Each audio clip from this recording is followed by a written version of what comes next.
In this episode, we are going to learn the 26th strategy. The name of the strategy is reviling, abusing the locust tree, while pointing to the mulberry. Welcome to subscribe to the 36 Stratagems channel, comment or send us an email, and you will get an ebook about 36 stratagems on sale. To discipline, control, or warn others whose status or position excludes them from direct confrontation, use analogy and innuendo. Without directly naming names, those accused cannot retaliate without revealing their complicity. Abusing the locust tree, while pointing to the mulberry, is a metaphorical expression used to scold or criticize someone indirectly, without engaging in direct conflict. This technique allows individuals to vent their emotions and express their dissatisfaction, without directly confronting the person in question.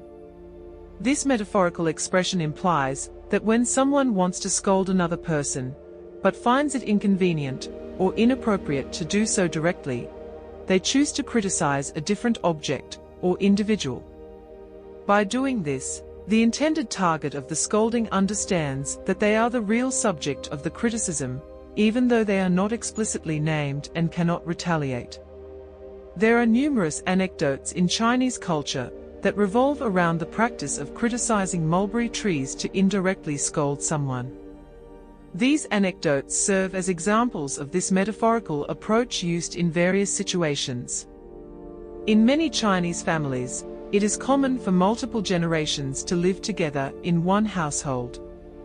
During mealtimes, dishes are placed on the table to demonstrate care and warm hospitality towards family members. This tradition reflects the importance of family unity and the expression of concern for one another.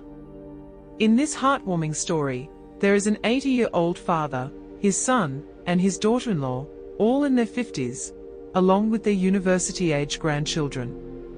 During the summer vacation, their young grandson came home, bringing joy to the family. The son and daughter-in-law were thrilled and prepared a special dinner, including chickens and ducks, to celebrate their son's return. During the meal, the son and daughter-in-law focused their attention on their grandson, offering him chicken legs and duck breast, while inadvertently neglecting the old father. Feeling left out, the old father took matters into his own hands and put a chicken leg in his son's bowl, saying, "Son, eat." Surprised by this gesture, the son remarked, "I am already over 50 years old, do you still want to feed me?" The old father smiled warmly and replied, "You may feel sorry for your son, but can't I also feel sorry for my son?" Upon hearing his father's words, the son realized that he had not been attentive enough to his father's needs and felt ashamed of his neglect. The old father chose not to directly point out his son's lack of filial piety, but instead expressed his concern through this simple act of adding food to his son's bowl, hoping to kindle a sense of reflection within him. There is a story called "Kill the Chicken for the Monkey." Monkeys are known to be stubborn animals that often resist training. In an acrobatic troupe, the monkey trainer faced difficulties in taming a particular monkey. To find a solution, the trainer devised a clever stratagem. He killed a chicken in front of the monkey, using the shocking and horrifying sight to intimidate and control the monkey. This stratagem effectively tamed the monkey, who subsequently performed acrobatics on stage with little resistance.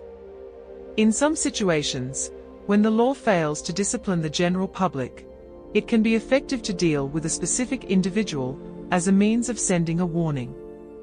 This serves to encourage compliance and obedience from others. This story also connects to the saying, "Knock the tiger, and the alert will be awesome." This phrase metaphorically illustrates asserting dominance and instilling fear in others. By knocking on the beam, one demonstrates their power and intimidating attitude towards the tiger. It serves as a display of strength, unpredictability, and the potential consequences for defiance. The message conveyed is that if one does not comply or submit honestly, they may face severe consequences, even being killed and eaten.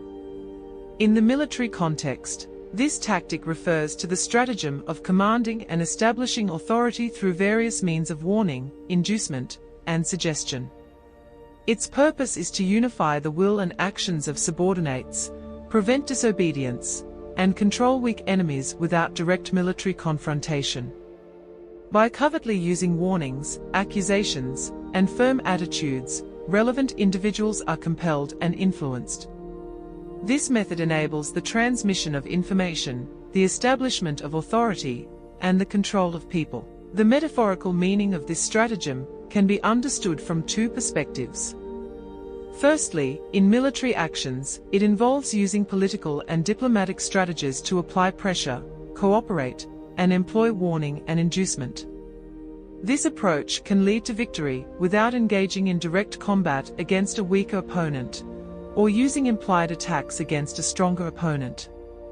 Secondly, it entails the tactic of using the punishment of one individual to scare others and enforce obedience.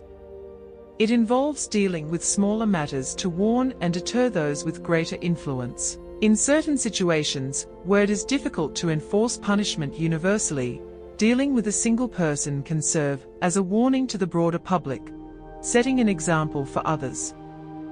This indirect method of warning and subduing is employed when it is impractical or inconvenient to directly scold the intended target.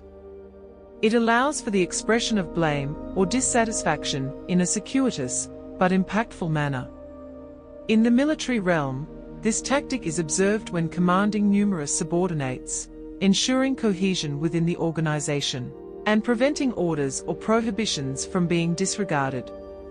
It is also utilized when dealing with weaker enemies to subdue them without engaging in direct military confrontation, preventing them from seizing opportune moments to resist.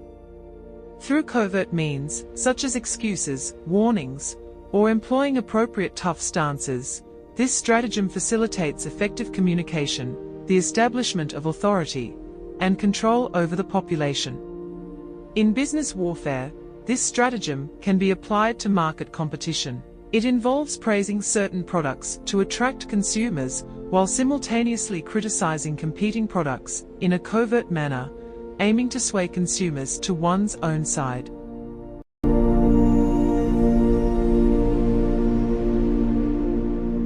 In the next episode, we will start the 27th strategy. If you want to listen, please subscribe to this channel and you won't get lost.